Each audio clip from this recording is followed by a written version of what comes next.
মানুষগুলো এবার আগুনের মধ্যে পানি দিলে যেমনি আগুন নিভে যায়, দাউ দাউ করা হৃদয়ে জ্বলন্ত আগুন তাদের ঠান্ডা হবে।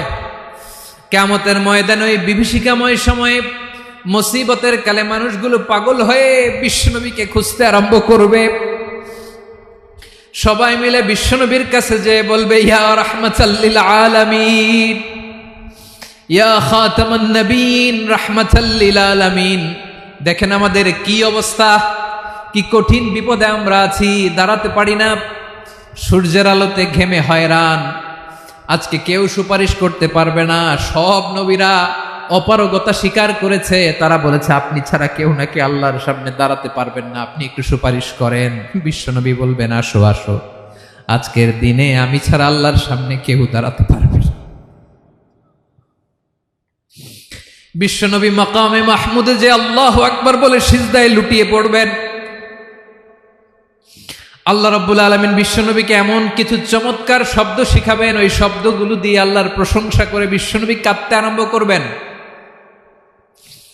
বিশ্বনবী এমন ভাবে অজর দ্বারায় সিজদায় লুটিয়ে পড়ে কাঁদবেন, রব্বুল আলামিনের রহমতের দরিয়ায় জোশ লেগে যাবে।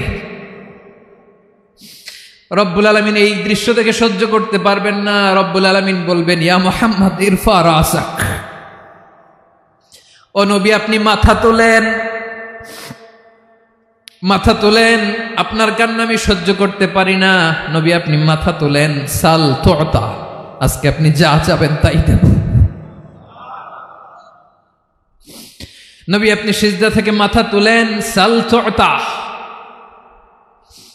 যা চাবেন তাই দেব। ওয়াশফা তুশাফা, যার জন্য সুপারিশ করবেন তার সুপারিশ কবুল করে নেব। বিশ্বনবী এবার মাথা তুলবেন। যে বিভীষিকাময় সময়ে প্রত্যেক নবী বলেছেন আমি পারবো না, প্রত্যেক নবী বলেছেন নফসি নফসি, আমার কি হবে আমি জানি না, আল্লাহ আমারে বাঁচাও। প্রতিটি নবী বলবে নফসি নফসি, আল্লাহ তুমি আমারে বাঁচাও, আমারে বাঁচাও। বিশ্বনবী মাথা তুলবেন, তুলে বলবেন রব্বি হাবলি উম্মতি, আল্লাহ তুমি আমার গুনাহগার উম্মতকে বাঁচাও। এই দুনিয়ার বুকে রব্বুল আলামিন সব নবীকে একটা করে দাওয়া মুস্তাজাবা দিয়েছেন, মানে যে দোয়া করলে কবুল হয়ে যায় সাথে সাথেই। দাও বিহা, দুনিয়ার সব নবীরা ওই দোয়াটা দুনিয়ায় করে ফেলেছে। সব নবীকে আল্লাহ একটা করে দোয়া দিয়েছেন, নবী দোয়া করলেই কবুল। সব নবীরা ওই দোয়া করে ফেলেছে দুনিয়াতে। বিশ্বনবী বলেন আমি করি নাই। ওয়া ইন্নী আখতাবিউ দাওয়াতি শাফাআতান লি উম্মতি ইয়াউমাল কিয়ামাহ, আমার ওই স্পেশাল দোয়াটা আমি দুনিয়ার বুকে কঠিন বিপদে পড়েও কোনোদিন করি নাই। আমি আমার স্পেশাল দোয়াটা কিয়ামতের দিন আমার গুনাহগার উম্মতকে সুপারিশের জন্য রেখে দিয়েছি।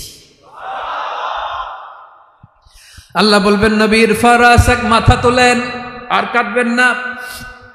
বিশ্বনবী মাথা তুলবেন, আল্লাহ বলবেন সাল তুতা, আপনি যা চাবেন তাই দেব। ওয়াশফা তুশাফা, সুপারিশ করেন, সুপারিশ কবুল করব। বিশ্বনবী বলবেন আল্লাহ ওই স্পেশাল দোয়াটা দুনিয়াতে করি নাই, আজকে আমি তোমার দরবারে দাঁড়িয়ে কিয়ামতের দিন ওই দোয়াটা করছি। আল্লাহ আমার যে উম্মতের হৃদয়ে যাররা পরিমাণ ঈমান আছে, আমার একটা উম্মতকেও তুমি জাহান্নামে ঢুকাতে পারবা না।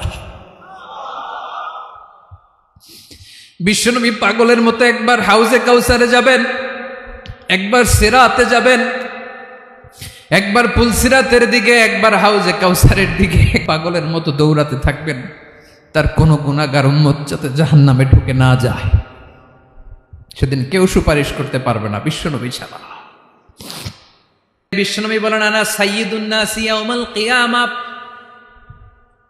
আমি কিয়ামতের দিন সর্বশ্রেষ্ঠ হব, মানুষের মধ্যে সর্বশ্রেষ্ঠ সেরা আমি বিশ্বনবী। আলহামদুলিল্লাহ পড়েন। বিশ্বনবী বলেন সেদিনটা বড্ড ভয়ঙ্কর, সেদিন কেউ কারো কোনো উপকারে আসবে না, বন্ধু বন্ধুর কাজে আসবে না, স্ত্রী স্বামীর উপকারে আসবে না, স্বামী স্ত্রীর উপকারে আসবে না, পীর সাহেব মুরিদরে বাঁচাতে পারবে না, মুরিদ পীর সাহেবরে বাঁচাতে পারবে না।